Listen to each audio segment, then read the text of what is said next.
right, starting soon. Goes away. There we are. Audio is live. Audio should be good. Because I think we already checked it, so it's probably going to mess up. But anyway, hello. Welcome to the show. This is our first kind of like live recording of Unfinished Adventures. This is a podcast about kind of old-ish games. We kind of go through our childhood or just play games that we missed, and then we talk about them. As always, I'm your host, Trevor. I'm Jeff Rooney. I'm Dallas. I'm Skylar. I'm Scott. And I'm Jake. And so today we are playing Yooka Laylee, which is a fun game. I mean, I think Yooka Laylee is sort of like in an interesting spot for a lot of us because I think most of us played Banjo-Kazooie growing up. Is that right? Yeah, I've got Mumbo Jumbo right back here, ready for me. So Just that's how much I love Banjo-Kazooie. Yeah. Yeah, the banjos, the DKs of the world, that's what we're all about. We actually have the N64 back here with both of those cartridges. Nice. So we all played Banjo-Kazooie. Yeah. Oh, hell yeah. Yes. That's going to be awesome because I have a special segment near the end that will definitely make this better because we've all played Banjo-Kazooie. But anyway, so I think whenever Yooka Laylee started to become a thing, I don't know about y'all, but I was pretty excited for it because it had been so long without a Banjo-Kazooie game, which the last one was Nuts and Bolts, which I actually liked, which I know is like I'm one of the only 5 in the world that actually enjoyed the game, but I enjoyed it. It was all right. So Yooka Laylee was coming out. I was pretty excited. The game came out. I think I bought it when it came out. I don't know if I got it like after, but the first time I played it, I probably played through World 1 and I got to World 2 and I stopped and didn't touch it until we started playing now. I don't know if any of y'all had any because no one else has played Yooka Laylee before, right? Or I think a couple of y'all have, but didn't made it too far. We did the I same, played Trevor. 5 Actually, minutes. Yeah. 5 minutes. That's I think we quite got to five World minutes. 2 as well. that's a big World chunk. 2. No, this was always a game that I was super excited to play, and then for one reason or another, just with life and work, I think I bought it like when it came out and just never played it. So I was super stoked to actually start it, and it hasn't disappointed me yet. Good. I've been disappointed, but it's not bad. Yeah, so I mean, getting to World 2 and then stopping, I'm glad it wasn't just me because even playing through it again, I did not enjoy World 2, which we'll kind of circle back to that a bit as we get to it. But so Jake, what about those 5 minutes made you go, that's enough? No, I meant when I was I got it for free 3 or 4 years ago, and when I got it because it was one of those an Xbox Live game. And so I played 5 minutes then, and then I don't remember, but I think I just either I was just not feeling it, Mr. Krabs. So I just was I played a little bit of it in the starting area, and I think I was I'll come back to it, and I just never did. But it was funny because when I picked it back up this week, my save was still there. So I was you know what, I'll just keep going where I left off. Those 5 minutes, I don't think I missed too much. I think I'm okay. I don't think there's too much exposition that I missed out on. Maybe a little too much exposition that you got to miss out on. Scott, what about you? Is this your first time going in, or are you going in blind? So this was actually, it is my first time going in. I didn't play Banjo-Kazooie until I was in a sophomore in high school. Because that's when Really? it came out on the 360. Okay, yeah. That was my first time playing Banjo-Kazooie, and I really enjoyed it. But growing up, for some reason, I thought you played it growing up. No, growing up, I never had an N64, just a PlayStation, and so I was a Spyro kid. Yeah, But- if we're talking about just Banjo-Kazooie stuff, I didn't actually own it on the N64. The only way I was able to play it was I would pretend to be sick in elementary school, and then my mom would go rent it, and she rented it. Like she rented that and Star Fox 64 a couple times while I was sick. I say I was faking sick. Like I'm sure I actually did feel sick, but you're sick in the morning, and then like as the day goes on, you're like perfectly fine. So then they come home, and you're like, "Why were you even actually sick?" I'm like, "Yeah, I was." Yeah. And I was like playing banjo. Yeah. So I didn't own. I don't think I owned Banjo Kazooie until Trevor and I lived together at Tech. Like I went and bought it at Ralph's Records, and I had it then. It's crazy. So I think, Ukulele had a kind of a lot riding on it, at least emotionally for me. And I think it kind of did the same. So anyway, so the game starts. We kind of go through our initial cutscenes. It sets up the baddie, which is, I don't remember his name, but he's a big bad bee. It's obviously poking fun at Microsoft. Capital B. Capital B. Obviously poking fun at Microsoft. The basic plot is that there is a book that can let you go to other worlds, and Capital B wants that book, and so he's stealing all of the books to essentially try and get this specific book. Did I miss anything? I think that's it. No. Cool. That's yeah. So you start, and basically, like Yooka-Laylee, you're just hanging out on a rock. The music starts. It's immediate Grant Kirkhope goodness. Like you hear it, and it's just all bops. It's great music. All the books start to disappear, and Yooka-Laylee go, oh hey, I don't even know why Yooka-Laylee knew about the book in the first place. They cared, but the pages fly by them at the beginning. Like is that what it was? So they didn't know it was a thing. They were. Yeah, maybe they find the book and then like a whirlwind. Crap! I just like played it like 2 days ago, but it's like they find the book. It starts to roll, like a whirlwind happens, and all the pages start going into like the mountaintop. Yeah. And they all go jump in and basically go, okay, well, we need those for some reason. I don't know why. Something about like anytime a cutscene feels like it lasts too long, I just tune it out. And so I definitely did that. But you start playing and you're in the intro area, and it looks like it's definitely one of those things where there's more to come back to when you can move a little more.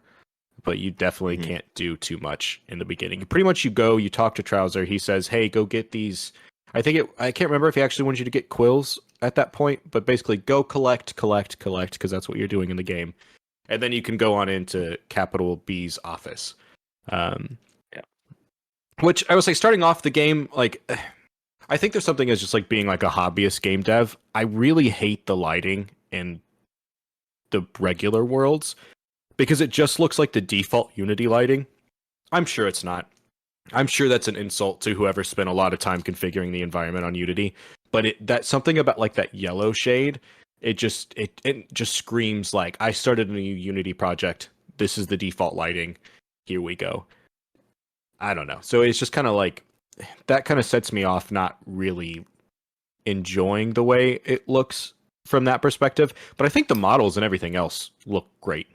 But I think other than that very personal grievance, the game looks pretty good. I mean, it definitely looks like a modern platformer. I still felt like it had the Banjo-Kazooie like style of like character model. Like, I mean, it's just, to me it felt like taking those N64 models and it's like, hey, this is what we would have made if we made the game in whatever it was, 2017 or 2015. Like, I guess they're probably developing it in 2015 and then releasing it in 2017. It just felt like, I don't know. I don't know anything about game dev, so like whenever I saw I think whenever you first go into the tower and then it has the camera panning around, I was like, oh, this is great. I am loving this, and I just was like giddy with excitement as it was doing the intro stuff. So. Yeah, and to throw it back to the previous episode, like coming from Fable 1, even though it was remastered, like this felt like a next gen console, and so everything about it, I was like, oh, this is gonna be great. As far as like how clean it was and the camera movement and the animations were wonderful. So yeah, I was excited from the beginning. Definitely a step up in terms of gameplay. For sure. A different complete game, but the feel much smoother. Yeah. And really my only complaint is specifically on the lighting. I think the models and everything else look good. But yeah, so basically you go through the intro area, you walk around your little playground, it's baby's first platformer. You can't do too much. You collect some things. You talk to Trouser, which Trouser is a snake who is coiled through a pair of shorts. He is the bottles of the game, which there's gonna be a lot of comparison to Banjo-Kazooie. So if you have never played Banjo-Kazooie, I will do my best to try and explain that. That's just where it comes from.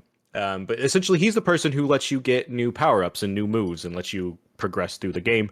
Without him, you will only be able to run and jump and do the basic moveset. Which the moveset's pretty standard. For a modern platformer, it feels good. You got a roll so you can move around the levels quicker, which is good because I think we'll kind of come into you really need that in the worlds. You also have your standard double jump, and you have, if you press the X button, Yuka's tongue will go out and he'll start eat objects, which is kind of pretty much the basic moveset through the game.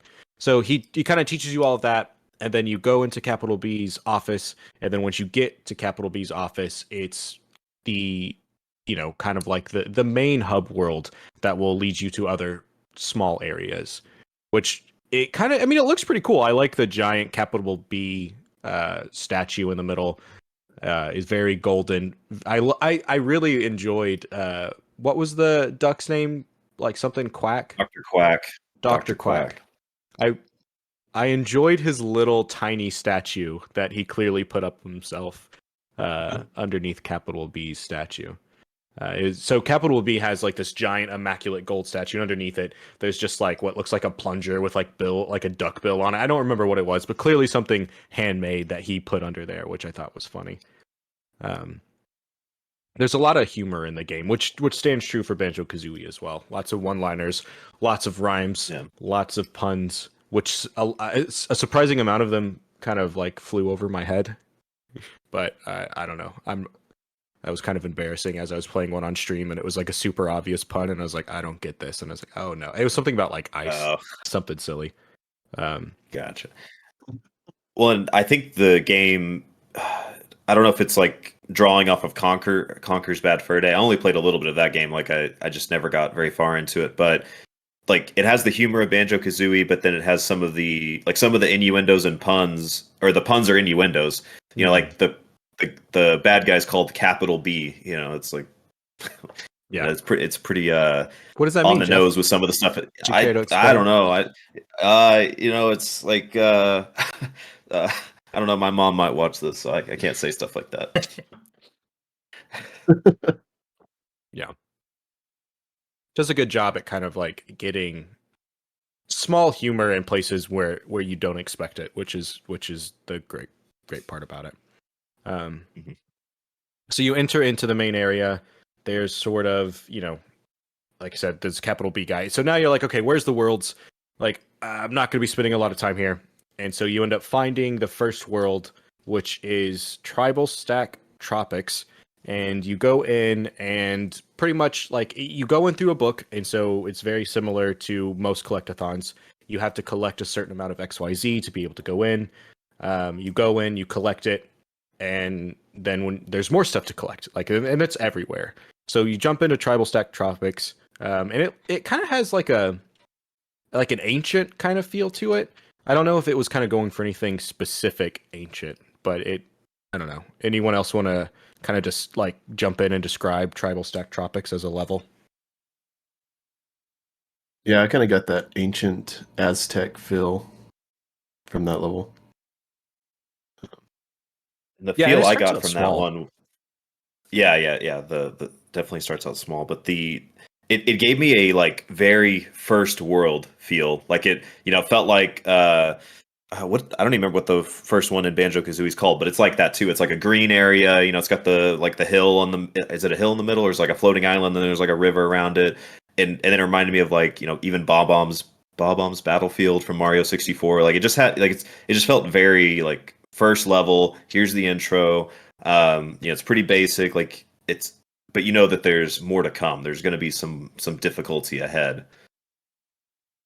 Yeah, because Tribal Stack Tropics, it introduces you to like the non-Jinjo. This game is like, as I mentioned, it's going to be a lot of comparison to Banjo-Kazooie because this game is Banjo-Kazooie. There's literally a replacement for Jinjos, which are the like spirit guys. I don't remember what they're called. But there's a bunch of like spirit guys running They're around and Ghost Riders. ghost riders. Is that what? Yeah. Oh, writers. Yeah. Oh, yeah. Writers, Riders. yeah. Yeah. So it's basically just you're in a world and it doesn't really tell you what to do, which is weird because I think normally that's a good thing, but for some reason in Tribal Stack Tropics, it kind of made me feel a little lost. I don't know if anyone else felt that way in any of these worlds. Yeah, I mean, I that was one of my gripes is that I mean I know with like from what I can remember about Banjo-Kazooie, there's not really like a great setup to the story at the beginning. I mean, it sort of felt that way with a lot of N64 games, but yeah, with this one, you know, they're just kind of laying around, and then they're like, "Oh, there's some paper. Let's go get this book. Let's gather the treasure," and then that's it. I think they might have tried to follow suit with these older platformers so much that they forgot about like the storytelling elements and character build up and you know like why am I here, what am I doing. It's just like, all right, here's the ruins and go get the stuff, and you're like, okay, that's what I'm gonna do. And So I'm okay Yeah. with that, but and I think it's fun to explore a world because the worlds are pretty vast. But the worlds are vast to the point where there's areas that don't even need to be explored, and then you don't have a map that to keep up with where you are or the quests. So you really like your main Yeah. goal when you get Yeah. there is to actually just explore the whole land so you know what you're doing. So that can get kind of overwhelming and get lost very quickly if you don't know what you're supposed to be doing. Yeah, I didn't even realize that there wasn't a map, and a map would have benefited the game so much. Honestly, like it really would have. Because there's so many times I was just like, I just legitimately don't know where else to go. Like I explore an area, and the openness is nice. I don't know. I didn't think I need a have little an bit of issue. hand holding. Yeah, I didn't have an issue with that on the first world, and I'm sure it'll get worse in the further in the later worlds. World 2, I definitely don't know what I'm doing. I ended up like I guess beating World 2, and I was like I didn't realize I did.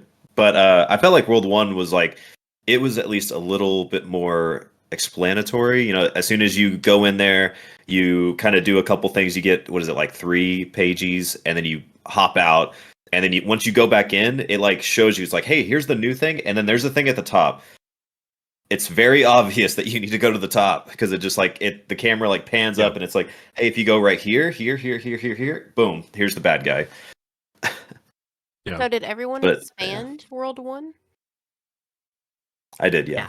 I did. I think Not you yet. have to do that to beat it. Yeah, because that's where the boss shows up after the expansion. Yeah. Oh, okay. But Yeah, I don't know if no. you can go to the second world without. I don't know if you could actually go to the second world without expanding it at least one time because it kind of makes you do that. It says like, hey, you should hop out and expand the world. I think you only need 5 pages to get to World 2, and I think you could have done that without expanding the world. Because the way I Okay. sort of played it, and I mean, I pretty much was just like let loose in this area, so I just started walking around pretty much, and I found a decent amount of pages without expanding the world. I probably got to at least 5 or so, and honestly, like I really don't. There weren't too many standout pages. It just sort of felt like I was just doing stuff, you know. Like I don't really remember any specific. Like there's at least one standout pagey, which I'll come back to in a second. But that's because it was very like separate, not including the boss. But it really just felt like I was just collecting stuff, but like it didn't feel rewarding. In a way, it's just like, oh, I got another pagey, which is kind of what Super Mario Odyssey did. There were so many of the what were the things you collected in Moons. Odyssey? The moons. They were everywhere, so like they didn't really feel worth it. But I think the difference is in Super Mario Odyssey, which is a platform that came out way later, but like the worlds were a little bit more rewarding to explore. Like the exploration was in the movement and or not the exploration, like the fun was in the movement and the seeing what the worlds look like. In this one, honestly, the worlds just don't really hold a candle to what was in Super Mario Odyssey, which is kind of an unfair comparison in my opinion because there's Yeah. I think so. I mean, Different. Yooka Laylee rolled so that Super Mario Odyssey could throw its hat. Yeah. I think like another good comparison though is even like Super Mario 64, which came out well before this. It even though it didn't maybe have as many stars, like it's like the placement of these objects just needed to be more thought through. Where especially in the first level, I mean, I know it's a kid's like a baby level, but it just felt like you turn a corner and it's like, oh, there's a box with like a page in there, and you're like, oh, okay, well, there's that. Instead of like kind of carving out a unique section of parts of the map of this world to really be like, oh man, this is like the high hilltop that you have to climb, and then there's the page at the end of it. I just felt like they just kind of were like, let's build out a map and then let's just throw 20 pages out here. Mm-hmm. Yeah. What was everyone's favorite pagey in this world? Is that a question that I had even to go has an back. answer? Yeah, I had to go back and look and just see. So just like kind of which ones there were, because I kind of forgot. I mean, I guess it's a downer on it. I kind of forgot. I liked the transformation piece in it, and then like immediately as soon as you The flower. transform, you transform into the flower, and then that other flower is like hitting on you almost instantly. It's like, hey boy, come over here. When they wouldn't even So talk I to you like beforehand. Yeah. Because I went over there. She's like, I don't want anything to do with you, like lizards. I don't know if she says like lizard skin, but I feel like she says something like kind of derogatory towards you. Like maybe she calls you like a biped or something like that. Yeah. But I liked that one, and then the puzzle with the laser thing, and you do the ground stomp on it. I liked that one, and then the one where the guy's like, hey, can you go fix the windows, like, and you just go ground pound the windows in the ruins. Yep. I'm gonna take the I remember low that hanging one. fruit with this one and just applaud them at creating like these little. I'm not gonna say this is my favorite for each level, but once I saw that arcade out there, I was like, oh, what is that? And then the fact that you just play this little mini game, I thought it was gonna be a one and done kind of thing, but you'll see later on that that's not the case, which is still to me a little bit exciting. It kind of spins up the game a little bit to where it's not so monotonous of you just running around. You're like, oh, I have to do these little what felt like a little side quest, to complete. And so I appreciated that pagey from the first world. Yeah. Sorry. I'm definitely a molecule fan. It just reminds me of Yeah. Mumbo. So as soon Yeah. as I saw that, that was probably my favorite. I think the placement of the tentacles on the neck are kind of weird. Looks like she has a beard, which is fine, but I don't know. The cutout of her head that talks looks a little weird to me, but I do like transformations. A little Davy Jones ish. Yeah. Yeah. I think it's funny for that yeah. The pagey for the plant. I think it's funny that she's like basically in the line of sight and just can see you transform. Yeah. Doesn't matter. Is that progressive or not progressive? I can't tell. I feel like it's the opposite of progressive. Like, yeah, she was very she knew what she wanted, and it was a very specific type, and you couldn't sway her one way or the other. Yeah. There's no openness to it. But yeah, Jake, I think the Shovel Knight one, I forgot. As soon as I saw Shovel Knight, I was immediately reminded of the Kickstarter. Because I think that's something I actually should have brought up in the beginning, is that this was a Kickstarter game, which generally means it turns out mediocre. In regards to a lot of the other Kickstarter games I've seen. Like, I mean, all I can think of is Mighty Number 9, right? Like, that was not a great one. I think, some Kickstarter games turned out well. Like, I know the Castlevania spiritual successors did pretty well. But I definitely remember seeing Shovel Knight, and I was like, that is a Kickstarter tier if I've ever seen one. Just in the flesh. Yeah. But yeah, the level, I think that part was good. I think my favorite one was probably Rextros, though, just because I liked that mini game. I love racers, like I love little kart racers, and so I enjoyed it even though it was small. I also think, kind of from expanding it out and going in terms of like what you can do in the world, when it came to the introduction of Shovel Knight, like that's when it introduces that you can actually aim and shoot stuff. But I don't feel like it ever once told you that kind of at all, or if it did, Shovel Knight told me and I just ignored it. So I got all the way up and I was like, I don't know how to hit these freaking buttons, and then I had to go in and look at the controls to see that there was an aim. Yeah, somebody does tell you. I can't remember. That might be in the hub world, but somebody tells you that if you like slurp something up, you can use the. Are you talking about the left click on the stick to aim? Yeah, somebody tells you that because I guess I messed up. I actually didn't see Shovel Knight in the first level. Like I guess I missed him. So I need to go back and go find him. But I didn't do. I missed Shovel Knight and I missed Rextro. So I've already goofed on the openness of the game. Which maybe if I'd had a little map or something like that, maybe I could have. I wouldn't have missed it. A map would have been So- awesome. Yeah, I missed Rextros as well. Did you have to have a coin to play the game? Yeah, I didn't know you where the did. coin was, and I just kind of left and didn't find it. I think the coin was really close to Rextro. Did you find the coin for Rextro in the second world? Did you find Rextro in the second world? No, Yeah. Okay. All right. Well, I guess I kind of gave it away a bit, but like the coins are pretty close to Rextro, at least in both of those two instances. But yeah, so I think pretty much the layout of the worlds is weird. Also, like you can kind of do things that you're not supposed to do.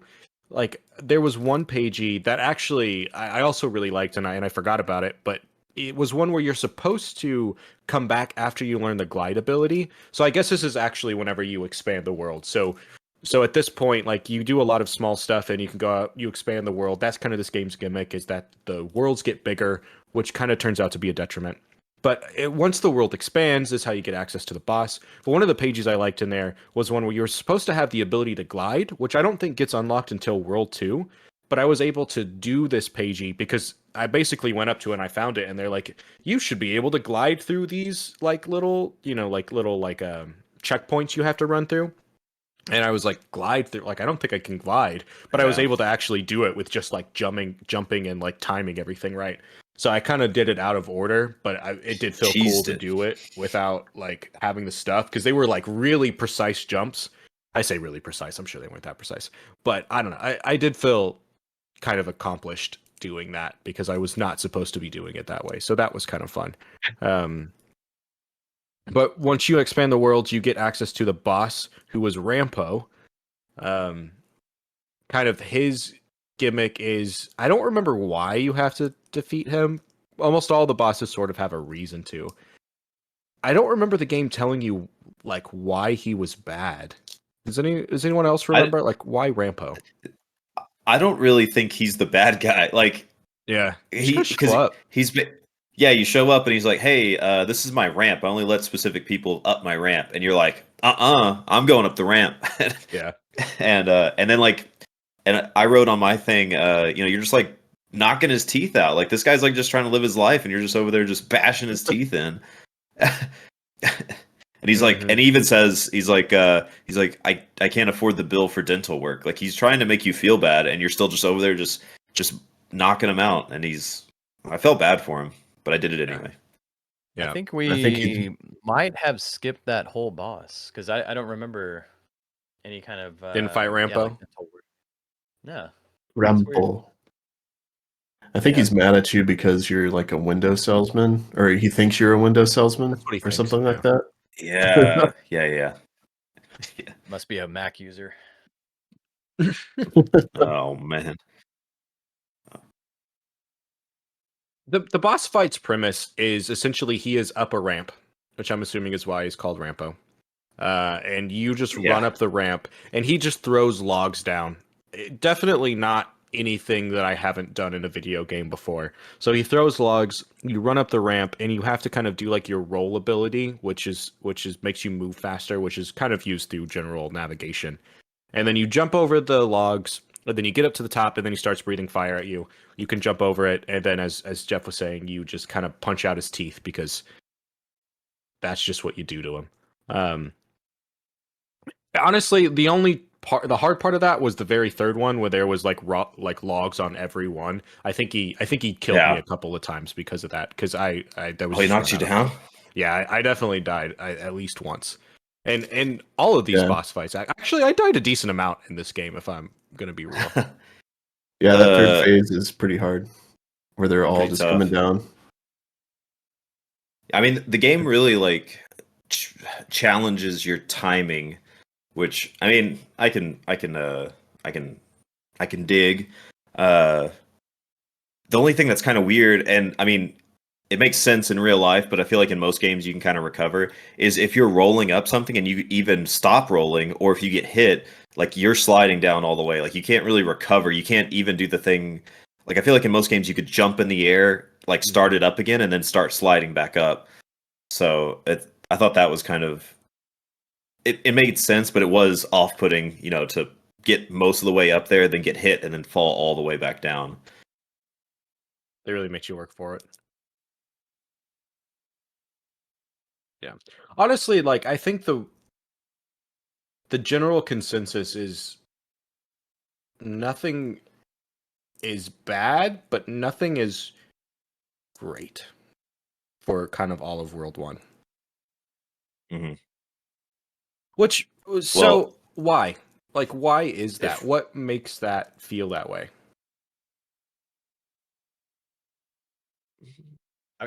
Mhm. I almost see it as like it's a weird blend of like, I felt like there were some really cool features, but then I felt like there were some just really standard, like just run of the mill experiences, and nothing really in the middle. So the whole time, I'm either really high on excitement or I'm like, okay, here we go, just kind of running around looking for things.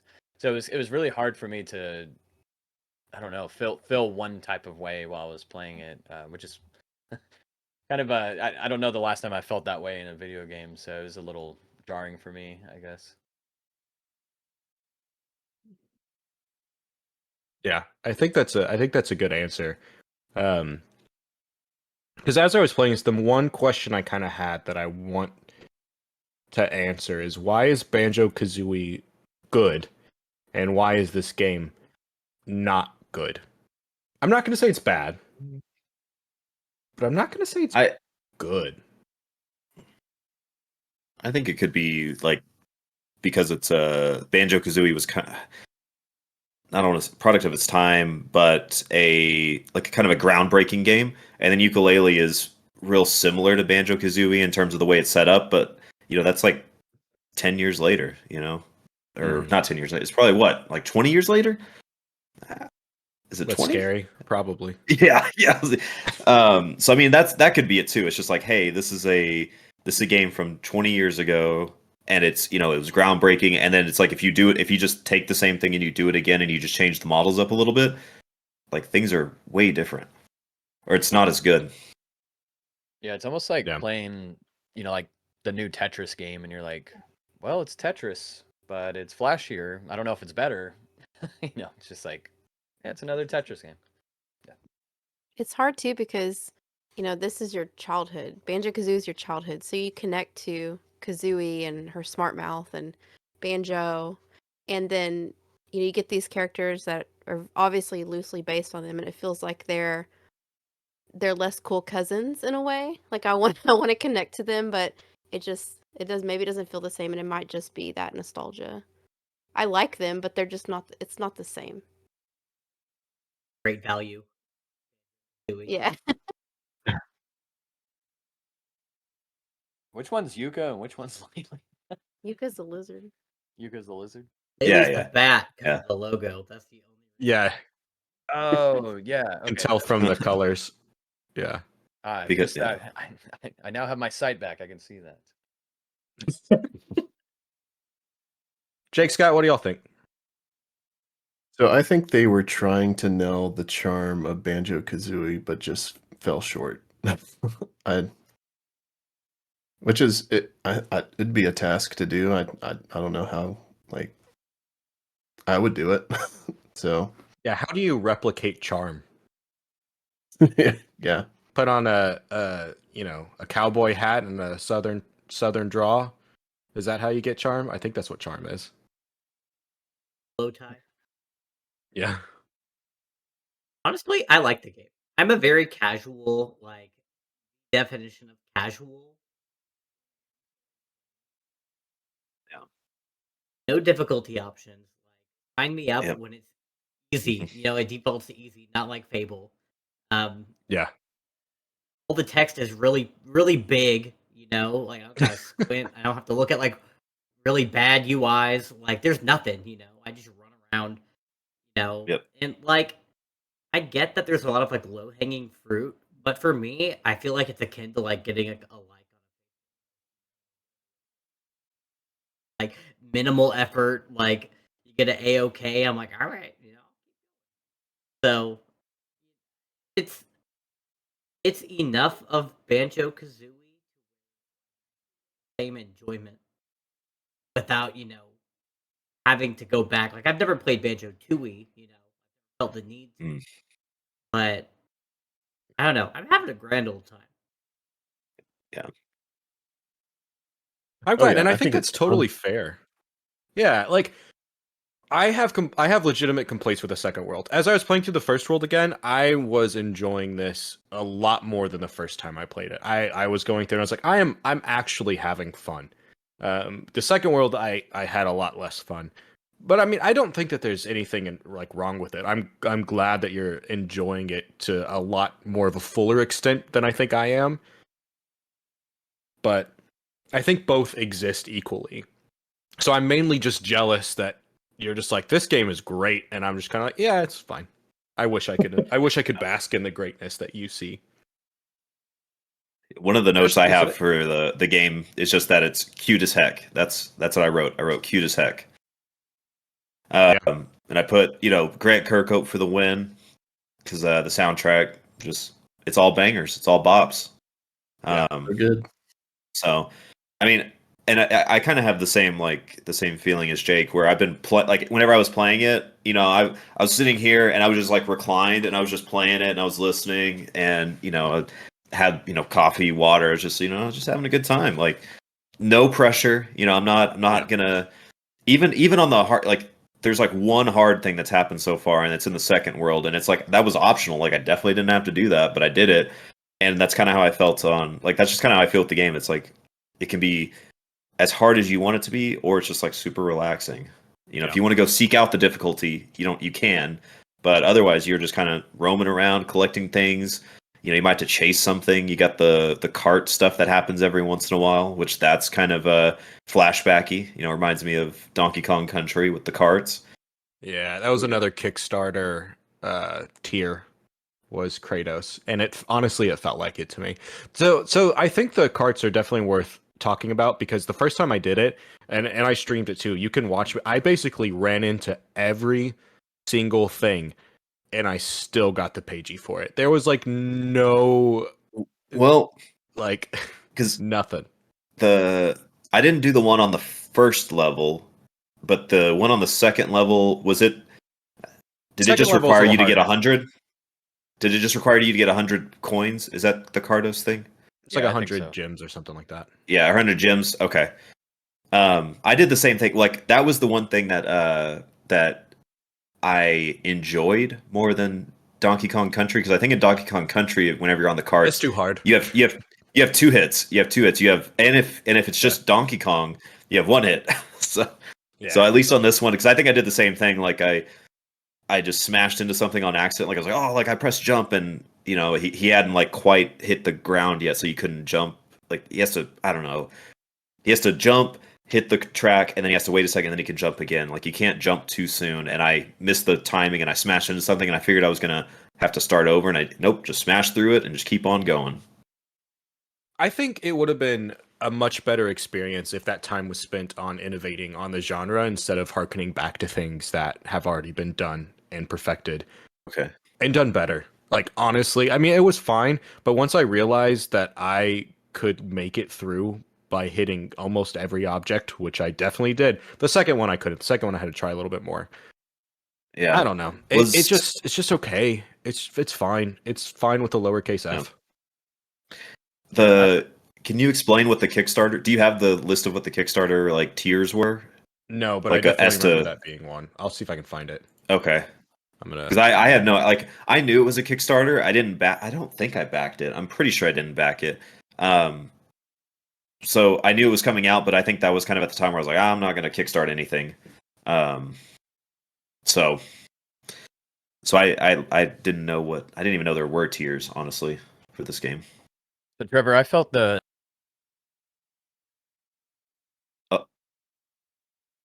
I think he felt it a little too hard. Yeah, So for those who he- are just listening, assuming we save any of this in the audio, Dallas and Skylar just dropped. he's gone. They're still in the No. audience. They're down there in the audience. They'll be back. Yeah, can we bring him back in? He's back. There he Hey, is. we're back Hello. here. Sorry about that. Yep. That's what I get for talking with my mouth full. My mom always said don't do that. So, let me turn on my camera here. I was saying I agree with you, Trevor, on the first world cart. Like I literally hit like everything. I felt like everything I could, and I looked at Skylar and I was like, "There's really no risk to this level at all." Because she was like, "I don't want to play that. You know, it looks too crazy. It looks too intense." And there was nothing going on. But on the second one, just since we're on the topic of carts here, that's where it starts to introduce like a little bit more of a challenge, right, with the pitfalls. And so you have to pay a little bit closer attention and kind of manage your speed and things like that. So that's where it kind of, redeemed itself in my eyes. Yeah. I it definitely got a little bit better. Let's see. Should be sharing actually. I want to see if I can share the stretch goals real quick. Okay, there they are. Let's see if I can make that Interesting ones. smaller. Like I can't imagine what the game would be. The bulk of these, like one of them's like straight up like boss battles, Yeah. I'm gonna see if I can. not having any. Yeah. Okay, I'm trying to update the screen so that way I can share the stretch goals, but this is proving to be a little more difficult than I wanted it to be without covering up someone completely. Where is... Let me see if I can just move this to top. Definitely, I would say that adding video has introduced a layer of complexity for me, which is fine. Figure it out. Oh, that did the opposite. Oh yeah, it's like most of these are like I give up. key characteristics of the of the game. Yeah. Yeah. Okay, Like, I give are up on there trying to share that. situations where, like funding has like usually they have things in mind, but like I feel like the stretch goals like Yeah, I didn't remember it being like I definitely remember the stretch goals of like the Cardos and like Shovel Knight and stuff like that, but it is weird because even as we get out of World 1, we have to go to World 2 and there's a quiz like Banjo-Kazooie in there. And that same thing was another stretch goal. And that is really really weird. One of my favorite stretch goals on here though, I think it was like if the game made what $1.1 million, they would do the N64 shader mode, which Yeah. I actually really liked. I put that on. So the N64 shader is a tonic, which a tonic is this game is just something that gives you like a little extra power up, and it basically like it took some I don't know what's the right word to this, but it made some models low poly. So like Yooka and Laylee, like they have like a low poly, looks really good. All the world is super low poly. Some characters just kind of had a filter on it, but it put a CRT filter on. Honestly, if it didn't have the CRT filter, I think it'd be like perfect, and I would play with that. I'm just not a big fan of the filter because I really like the low poly models, and I actually think the game is more readable when everything is a little bit more low poly. I think it just kind of looks better. It's easy to digest when you're playing it like that because you can't see everything in the world. You can kind of only see what's in front of you because they kind of put like the old school like fog, around you. And in a weird way, you're just like, oh, well, I can just go to that thing. I'm going to go to that thing versus like seeing everything and nothing really looking specific, which I thought was interesting.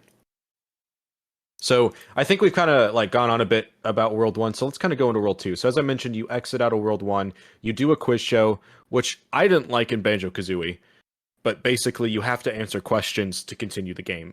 And in Banjo-Kazooie, it was rough. In this game, at least so far, it was pretty easy. You just had to answer 10 questions, but they were stuff I did not know the answer to. I was able to guess most of it. Like one of them was like, what are the bad guys called? And I'm like, Yeah. Did they have a name? I was not prepared.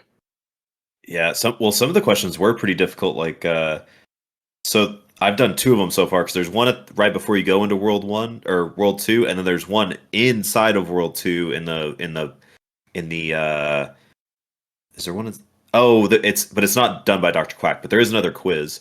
Yep. But yeah, mine was one of my questions was like, how many quills do you currently have? And I'm like, I was like, how would I know that? But Yeah. I liked that if you answered fast, you got to move 2 spaces forward. Yeah. So I didn't you realize it was a speed thing. yeah, so if you answered really fast, you could like you could do it in 4 questions or 5 questions, something like that. You could do it in half the time.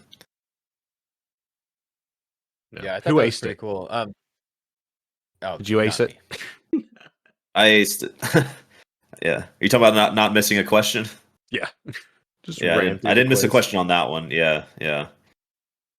So one of the things that was like one of the tone setters for me in this game was when I thought that we beat the first level and I was ready to move to the second level, and we're out there trying to find it. We go through the quiz, get to the quiz, and it starts asking all these what seem like just questions that would be for a later time in the game.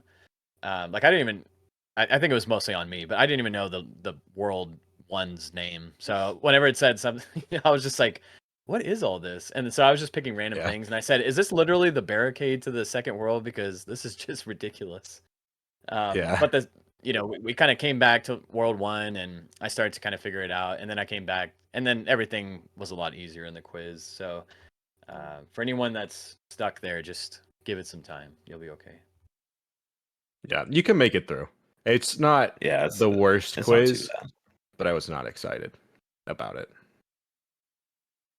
But so you get out of World 1 and then you go to a quiz and then you go to World 2, which it's nice because there are a big old signpost telling you where World 2 is, which was really hard to find for World 3, but that's for a later day. So you find World 2 pretty easily, and then the game just decides to, I really hope, get the worst part out of platformers out of the way. And it goes, we heard you like water levels, so what if we put ice with it at the same time? Not a great combo ever. I don't know why platformers feel like they have to do this, honestly. Like I really don't understand the let's still do a water and ice level. Like does anyone I, like water ice levels? I I think there's like a contract or something. Like whenever they're in the developers room, like they're given their pitch. They're like, all right, we have 9 worlds. We got the grass world, we got the fire world. We got air world, all this stuff. And then they're like, well, where's the CEO, like Mister Capital B is like, well, where's the water level? And they're like, well, we aren't going to do that. They're like, no, you have to. Like, you have to make one level where people hate it. Yeah. But I know you said you didn't like the ice and water level. Like I didn't. I thought this was probably one of the most well done versions of an ice and water level. Like I didn't think it was. It could have been worse. Like I didn't feel like I was slipping around as much as some of the other ice and water levels that I've played, like on Super Mario 3D World or 3D Land. And then you get a power up that makes it a little bit easier to navigate the world. What power up? So if you buy the slurp, That was it's the yeah, tongue thing. So if you buy that, you can walk over to a honeycomb and you can eat it, and it turns you like sticky, and then you can run around stuff and you don't slip. So is that what you didn't you technically get that in World 1, the slurp ability? Because that's what allows you to get like fire and ice and grenades. Same thing. that's like an upgraded version of that ability. Yeah, yeah. Okay, so I kind of missed out on that description of it because I was just kind of hurrying. So I went because like one of the first things I did. So real quick gripes about the level. You load in, you're in a hallway, like it's just a straight shot. Not a great place to load a level, honestly. Like, and then either way, so you go to the end of the hallway, you turn right, and then the world kind of opens up, but it's still just like a giant pool of water, and I'm like, I don't want to explore that. So, but one of the first things you see is Snake Man, whose name is Trousers. Trousers, yeah. So one of the first things you see is him. So I went and I immediately got the upgrades, and I was just kind of like spamming A. I was like, "Give me all the powers," and so I definitely missed that you could eat the You missed it. honeycombs. Which, if Yeah. you watch in the stream that I play, there's a couple of times where I'm definitely like, I feel like I'm doing something wrong, and then I'm like, "What is that honeycomb for?" And I keep like jumping around it and like trying to interact with it. Yeah. I could have It swore took- I pressed the X button near it and it just didn't do it, so maybe I just wasn't aiming right. But I was definitely having like a smooth brain moment there with just like, Yeah. what am I supposed to do? Yeah. Yeah, there was. Yeah. I mean, there was a couple spots in the game where I got confused as to what I should be doing, but and I'd that was say, that was one of it. It took a while for me to figure that out.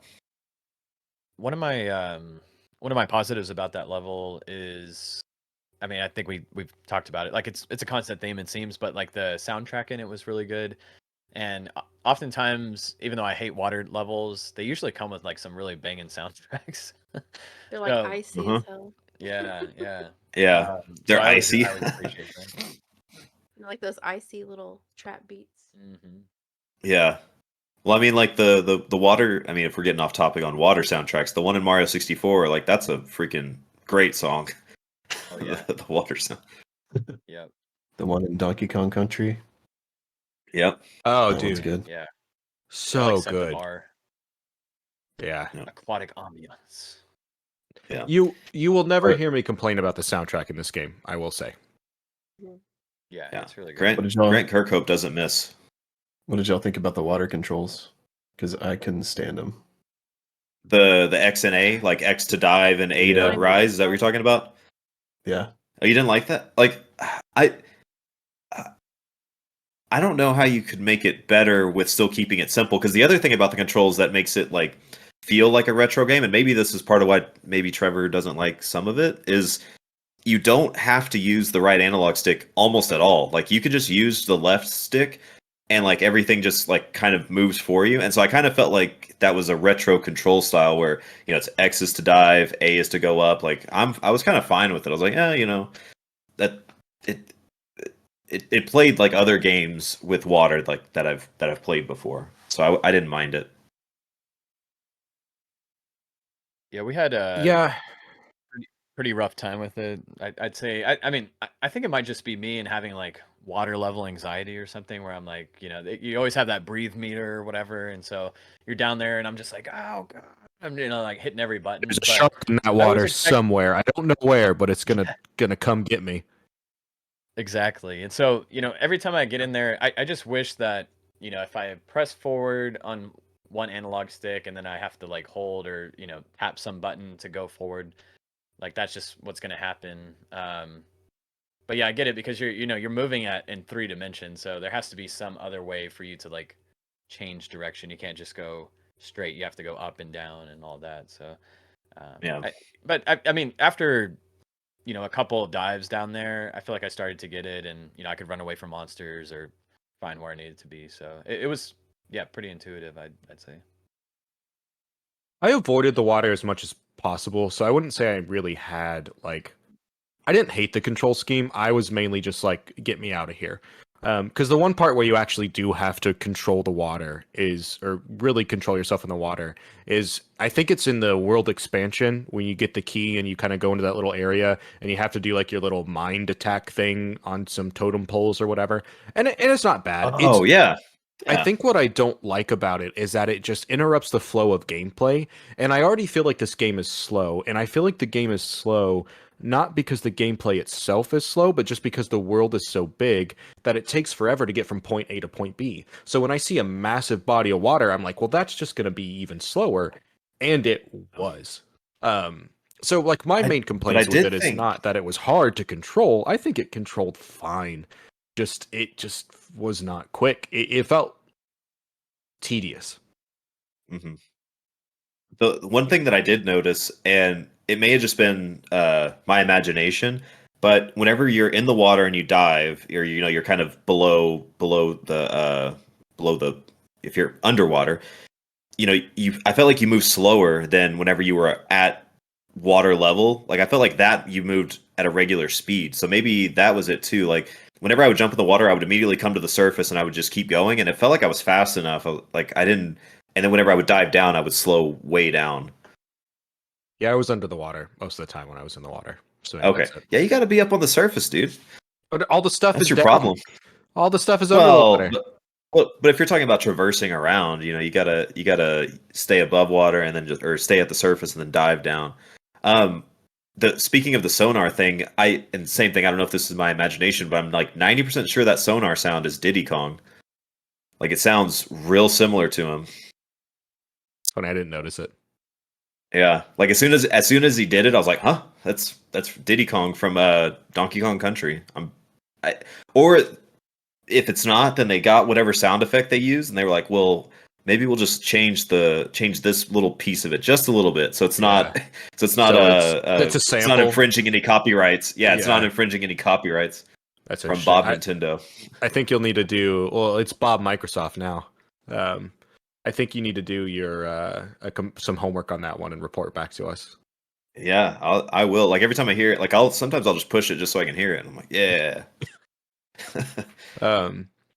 So the main theme of this level is actually, I kind of feel like I jumped the gun a bit, but it's that water ice level, which is completely contrasting to the first level, which I guess is kind of cool that there's the variety there.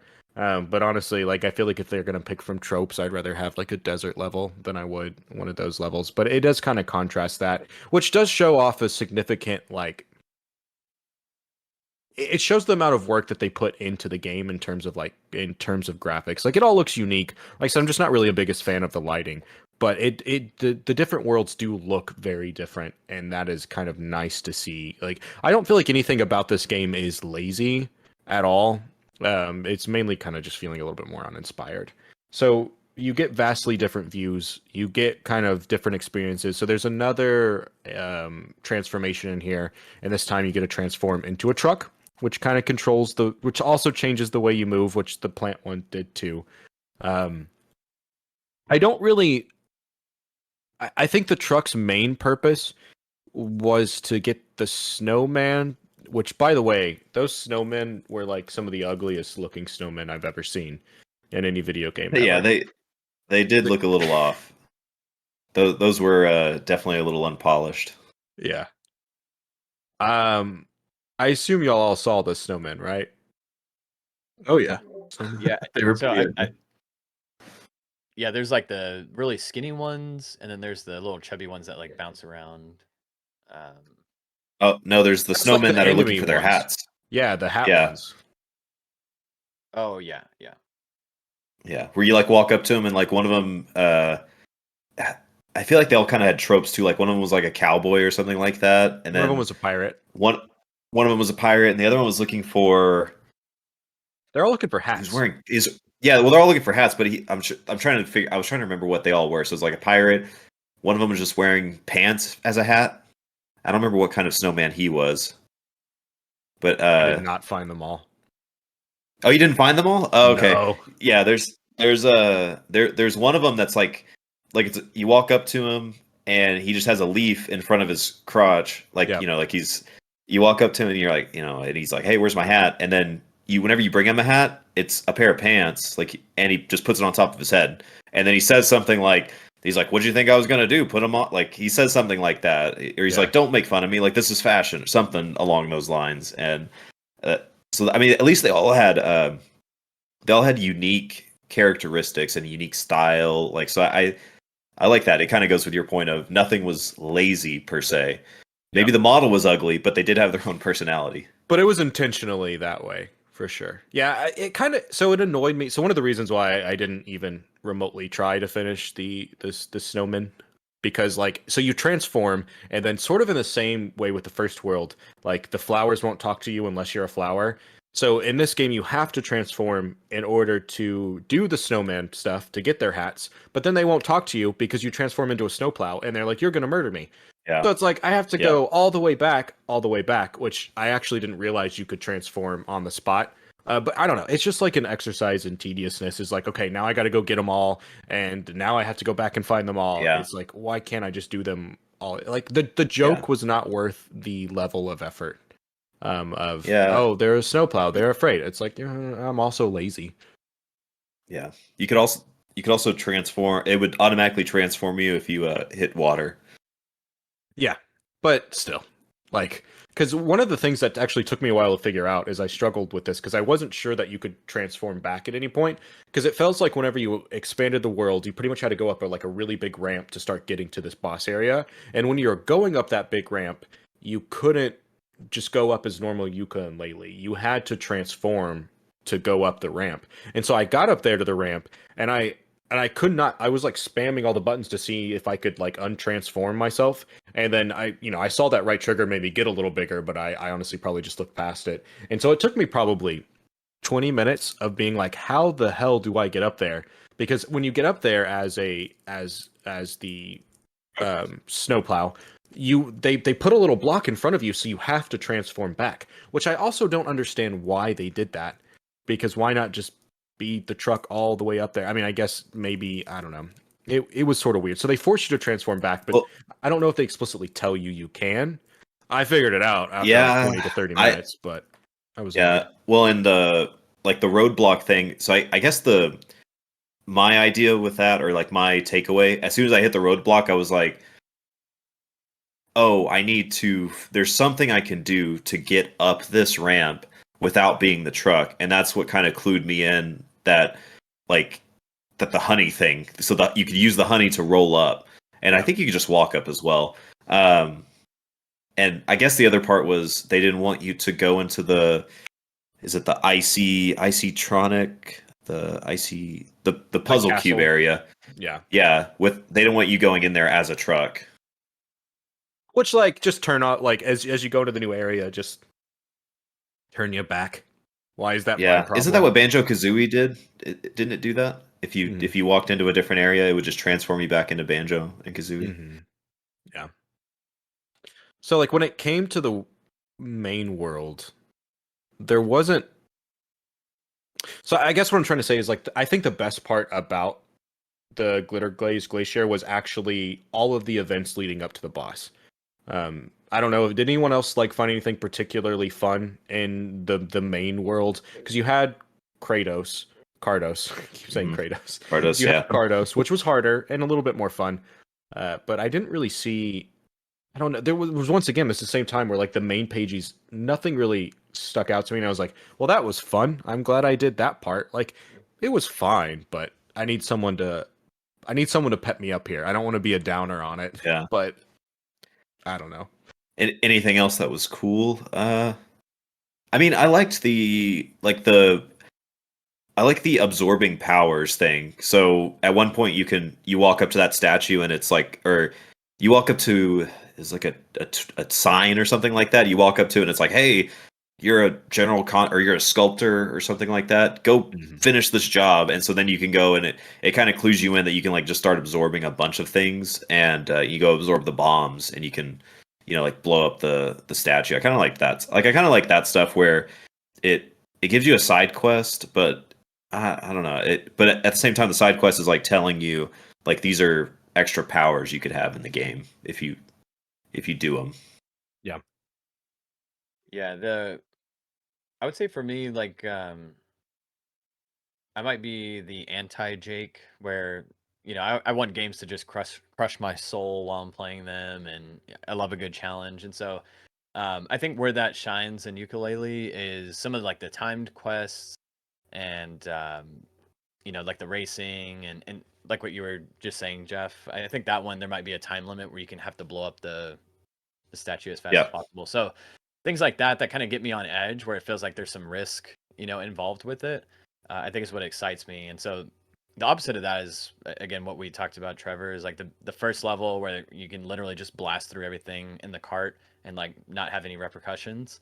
Uh, that just makes me feel like I'm like, okay, well, what's the point here? So Yeah. I think there were a couple of those in the ice level, and I can't remember them all off the top of my head, but I mean, even small things where, if you're not using your sticky power at the right time, you might have that chance of sliding down and then you can't get all the way back up. And so you're trying to like plan out your strategy on, okay, how am I going to climb this Yeah. spire as fast as possible, or things Mhm. like that. So that was kind of fun to mess around with the sliding aspect of everything.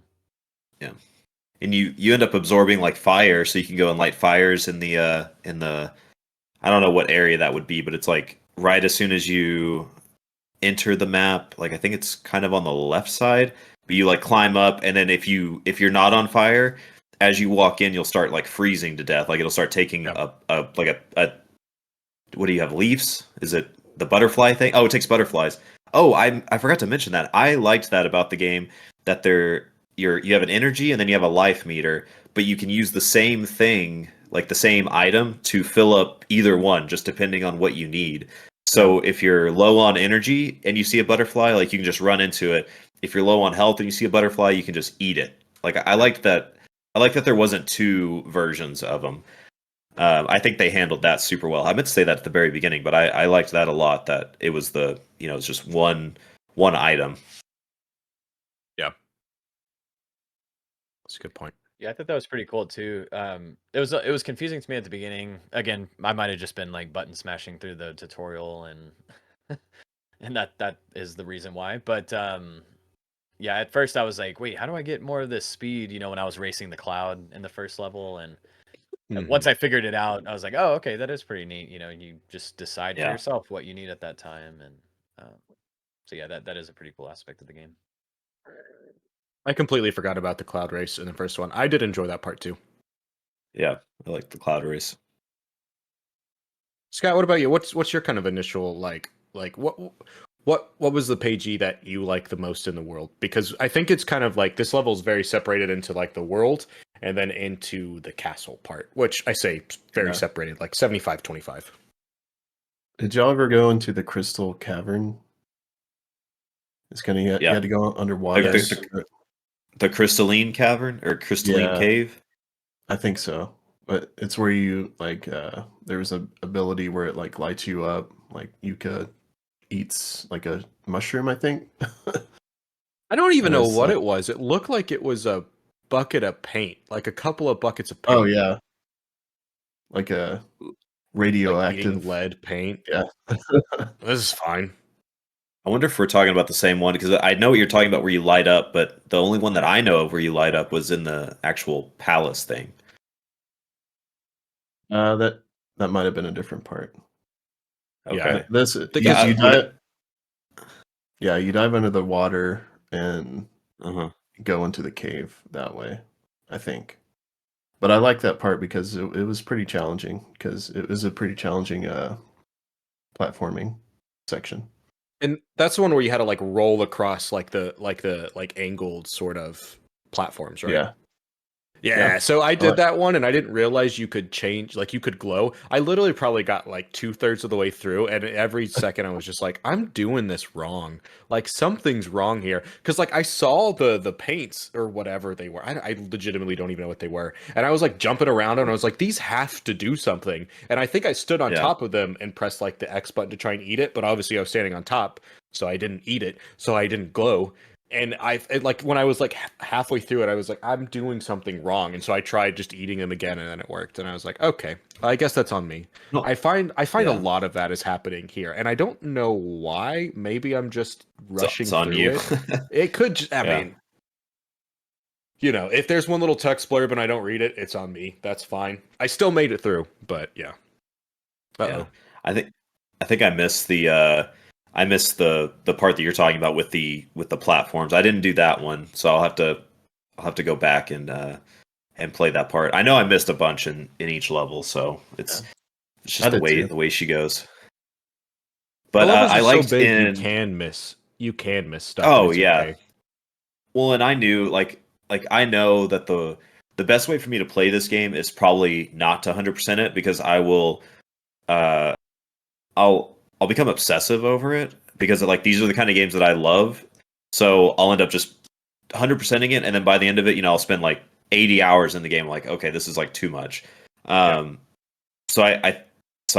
not too upset that I missed it. But Scott, what I thought you were talking about was the it's in the crystalline cave, and you walk up, and there's like an assortment of crystals that are making music, and they're doing like a pattern, and then you walk up, and then you can see it, and it's like it's mirrored, and it changes the perspective. I like that in the game too. Oh yeah, that like when you walk into specific areas, the game it's like, hey, you're walking into a puzzle. Here's a a camera perspective, and you can't change it. Like this is the way the camera looks. So I liked that. I've liked that. And I like that. I've been known to play one or two of those. Yeah, which is actually interesting because that looks like what Yooka Laylee 2 is. It legitimately looks like it's just that. I haven't played it. I own it, but it looks like it's a more refined experience. I've heard the second one. Is that technically the second one, or is it like an expansion? I've heard it's a different game for sure. Okay, I've heard that it's like if this got like a 70% on not Rotten Tomatoes, whatever Metacritic, but like the second one is better. Whatever this one has, like Impossible Lair is 10 or 20% better or higher rated. Yeah. So either way, so we kind of go through all the world stuff. We get through the open area, and then the next part of this, like the final part of the level, is pretty much all contained into like a castle, which I actually really appreciated because I thought this part was probably the funnest part of the whole level because there were a lot of little challenges. But as you were mentioning, Jeff, before, like you're in a room, like the challenge is the room. The camera perspective is for the most part fixed, and it allows you just to play the game without having to be like, okay, well now what do I do? Which I think was good in this instance because it refined it. It took everything you were doing and refining. Because I know you walk in and it's basically kind of just like a big open room. And then I think if you go straight, one of the puzzles or whatever, there are like walls that are flying at you and they'll insta kill you if they even touch you. But then you can like jump over them. And I actually really enjoyed that part because it was a nice little bit of precision and it wasn't too much and it didn't last too long. It didn't overstay its welcome. And that whole room was more or less full of little challenges like that, which I definitely died a couple of times through those. But it was it kind of reminded me of Super Mario 3D World a bit, where everything is kind of small but really consumable and a relatively okay challenge as well. I like that part a lot. I thought that was a pretty funny pun because it was called like Isometric Castle or something. Isometric Palace, I think is what it's called. Yeah. And it's just an isometric view the entire time. Yeah, I thought that place was probably my favorite out of the world as well. Yeah, it was like again, it was kind of switching up everything because of the camera angles, but it really, my first point in the first world where certain sections of the map didn't feel very unique. Like this one felt like every little room you went into was its own unique experience, and so there was like a new puzzle to solve that was very different than everything else. But then it kind of brought it back with the whole like ventilation system and all of that. So yeah, I thought it was pretty cool, and it almost felt like it stood apart. If it wasn't for like the heating element of it, it almost felt like it stood apart pretty well from just the level in itself. So yeah, very cool. And that part is where the boss is hosted. I don't remember. Breeze Block, I think, is the boss. Breeze Block. Yeah. And it's Breeze like BRR. I think it's actually Burrs Block because I think it's with 3 R's. Block. Yeah. Yeah. Which was an interesting boss. I felt like it went on a little too long. I couldn't tell. So the premise of this boss is you go in and you're in this castle, and the reason why the castle is so cold is because this guy Breeze Block has basically gone into the furnace and is just living there, and he's just a giant ice block. But I think the furnace let him in. Oh, did the furnace let him in? Yeah. Whenever you walk up to the furnace, you're like, "Hey, can you turn it up the heat a little bit?" And he says something like he has a sensitive stomach or something like that. Yeah. He says something as you walk up to him, and because you go and like absorb fire, and then you walk in, and then he's like, like be careful, I have a sensitive stomach, and then you walk in. And then you start fighting Breeze Block, which I actually thought he was a pretty good boss. Like, and he killed me once. Like he killed me, and I had to do it. So, but I liked the uniqueness of it. Lighting up the lamp. Like you could either hit Breeze Block directly, or you could light the lamps, and the lamps would hit him too. So I liked that there was kind of a double an option for how to beat him. I mainly toggled through both ways of attacking Breeze Block. So I had a kind of a similar thing. I definitely died. So the first time I got to him and I fought, and it felt like it took me forever to find this boss because, as I mentioned before, like I didn't realize you could eat the honey. So it took me forever to even just get up the damn ramp. And then once I finally get up there, it's a new area, so I spend a decent amount of time exploring it, maybe 15 minutes. I get there, I die the first time, which is okay. So I spawn Mhm. back out. I walk back in. Yooka and Laylee go up to talk to Breeze Block because you can't skip the cutscene, and they go up to set the fight again, and no text appears, and they just stand there. And I'm Oh like, no. is it? Is the cutscene playing and there's just no text? So I probably waited like 30 seconds. The cutscene isn't long. It only slightly Yeah. annoys me because at this point we can skip over everything ever. But it Yeah. wasn't long, and then so we were just standing there. So I'm like, well, I get, and I had like the dilemma of just like, do I save and quit? Like, if I save, will my game be broken? So I went ahead and I saved and I quit and I loaded back up, and then of course I had to start at the entire Yeah. start at the beginning of the It world. starts you at the beginning of the level. Yeah. Yeah. So I had to Yeah. trek all the way back up there, which I was just not in the mood for. But I was playing it yesterday, Yeah. so I needed to beat it so we could talk about it today. Because otherwise, I would have been like, "Oh, I'm done for today." I did, but I, made like the Yeah. trek, which feels like it takes like 10 minutes to get there, to get to the boss, and I'm Yeah. just like, But you have to go a "Ugh." specific way. Oh, well, yeah, just to get to the boss, and then just like going through the level, like you have to go a specific way. You have to get the honey, then you can go up. And you have to it's like 2 or 3 turns to get up there, and then you have to go through the isometric palace and kind of Mhm. scroll your way up. You have to do the Um, challenges to get to him again, because it wasn't just like you walk in. It was no, you got to do stuff to get this. yeah, yeah. I But think I the thought only the boss challenge fight that you was don't good have to though. do is you don't have to do the wall one again. If you ever Oh run yeah, into that one, I don't think you have to do that one again because I think that once you beat that one, like the wall is just stuck there. So that one's kind yeah, of nice. yep, for sure. Do you feel like ukulele would benefit more from um like pads where you can move through the levels Oh, rather fast than just travel? starting over? Yeah, some sort of transport Yeah, machine. yeah. Yes. Or if it had like Amen. yeah, or if it had yeah, like fast travel or yeah, the platforms. Yeah, Any sort I of agree. teleportation, like checkpoints and teleportation would be great. Yep. Well, and a lot of games, which I don't think this one has it at all, but it'll have I'm trying to think of one that recently that I played that had it. But like the very beginning of the level will have like a little portal thing, and then like as you go through the level, like more of them will show up, and you can just bounce between them all. And Yeah. almost surprised this game doesn't have that. Yeah. Oh, hey, still Indigo. What's up? Looks like we got. I need to get chat showing up on the screen. I just haven't quite figured that out because I wasn't really prepared for video today.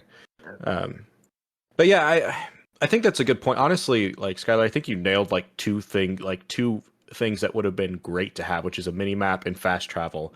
And it just sort of seems like that was not their thought at all. It seems like their thought was to just make Banjo Kazooie again, and they did, but I don't think that was the right move. And honestly, I think that's one of those things where like this is the reason why Microsoft hasn't made Banjo Kazooie again, because they don't really feel like it could be innovated on, which I think was a little bit disproven with Super Mario Odyssey. I mean, Super Mario Odyssey is great, but those two things would have massively made the game just a lot nicer of a play. Yeah. But the thing is I mean, unless I swear I might be mixing it up, but didn't Banjo Kazooie have like warp pads that you could use throughout the levels? Banjo Tooie did, I think. Banjo Tooie. I think Banjo Kazooie might have also. I think it did for the main world. You could teleport around the main world. Yeah. Either way, back to Breeze Blocks. I thought the fight was fine. It was challenging enough. Okay, cool. I'm glad there's no double. I had myself muted because I thought it would pick me up through Discord, but it did not. Mm. Yeah, I don't know. Dallas, Skylar, did you guys just breeze through Breeze Block? How'd that go for you, Yeah, I'm not a fan of typical ice or water levels, so I kind of let Dallas take the reins on this one, to be honest, and no spoilers, but some of the moves you get in the third level really help. So I think we're gonna go back and explore a little more. Yeah, with Breeze Block, I was like after the fight, I was watching someone run through it, and I think there's like some little areas in the wall that you can light on fire, but you have to activate that previous to finding Breeze Block. And so if you don't, then you're just stuck to just blowing fire on him physically. Um, so I guess we explored enough of the area to where we had those little, they're almost like little candles that you light up or something in the wall. And so I would just run through, light those on fires, and he would just automatically just start taking damage over and over again. Yeah. So, yeah, to me it was pretty straightforward. Killed him the first round, although I did get down to probably Nice. like 2 or 3 health. So, Oh, I died Yeah. like 4 Yeah. times. I died. Did everyone Died play 4 Rex times. there? An isometric area? Did everybody play with Rex? did. I couldn't get to him. I couldn't get to him. Like I walked above the spot where he was, but I couldn't see him. Or like no, I could see him, but I couldn't get down to him, so I didn't know how to get there. But I did see it. Or wait, no, I saw Oh, yeah. Rex, but I Almost didn't. as good as playing it. The I saw Rex, and then I saw the coin area where you would collect the coins to, I guess, like insert into the thing, but I couldn't get to the coin area. That's where I couldn't go. Oh. Yeah, they're I couldn't tricky figure that because out. if you pick the wrong one, they explode. Yeah. oh yeah, I Yeah. forgot about that. Mhm. Yeah, we just kind of took our luck with that part. Yeah.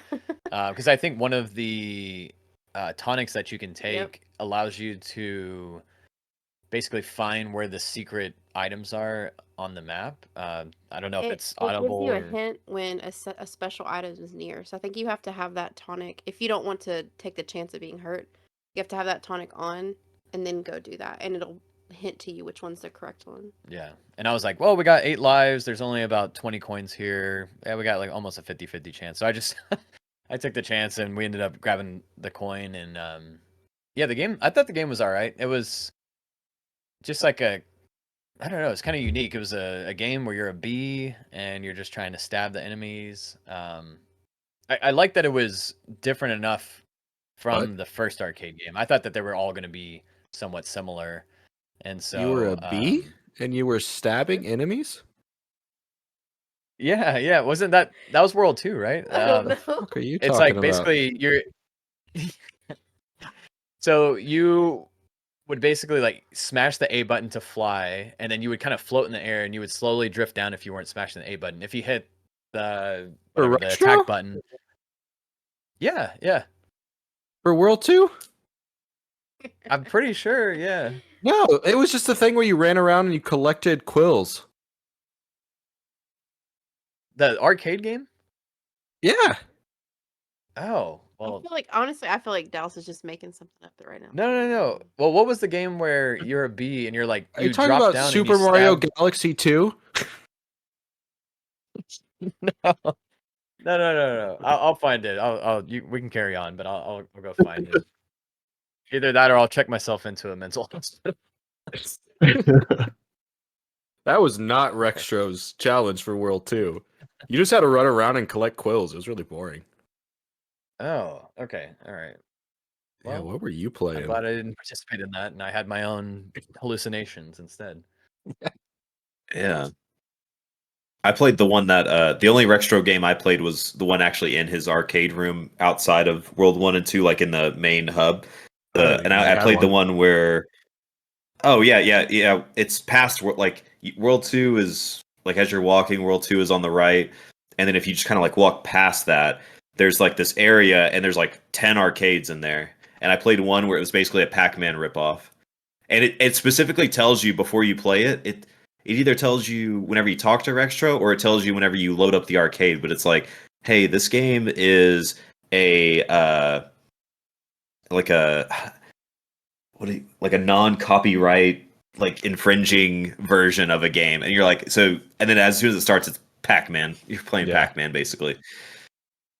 I wonder Like how close it's so- Pac-Man is to like being free from copyright. I know Mickey's close until they changed the law on it, but I mean, I don't know when Pac-Man came out, but he's old.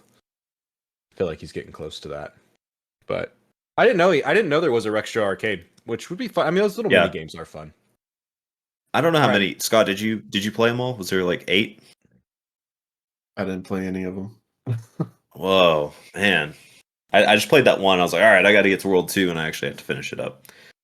So Okay, so finishing up World 2, a lot of pages. Dallas a got lot ahead of cardos. himself.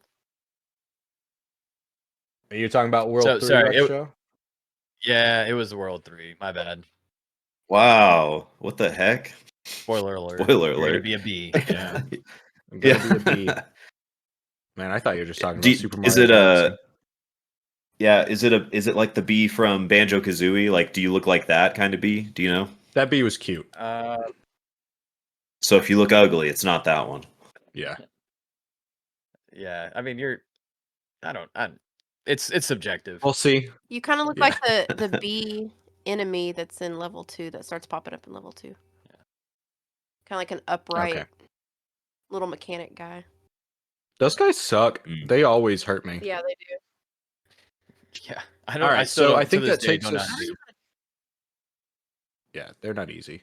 So I think that takes us through World 2. Lots of water, lots of ice. I'm glad we got it out of the way now.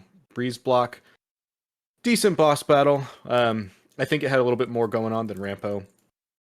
But yeah, okay, so I think that's gonna round us off for episode 1.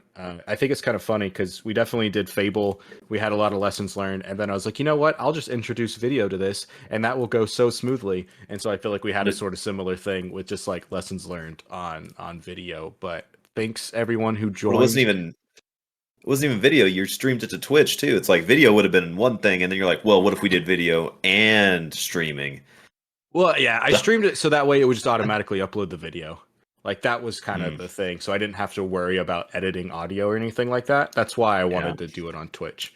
But yeah. And we were simul streaming to YouTube and Facebook and all of those, right? Oh yeah, always. Okay. Yeah, definitely. Very We cool. Very were cool. like in the metaverse actually. We were in their Times Square or whatever the hell that. I'm assuming Oh, they should no. have one. They probably don't have one. Oh but they no. should. But anyway, thank y'all for joining. Thanks for sticking it out. That was a fun time. So the next podcast will be in 2 weeks / discussion. That'll be over the next 2 worlds of Yooka Laylee, and we will see y'all then. Bye.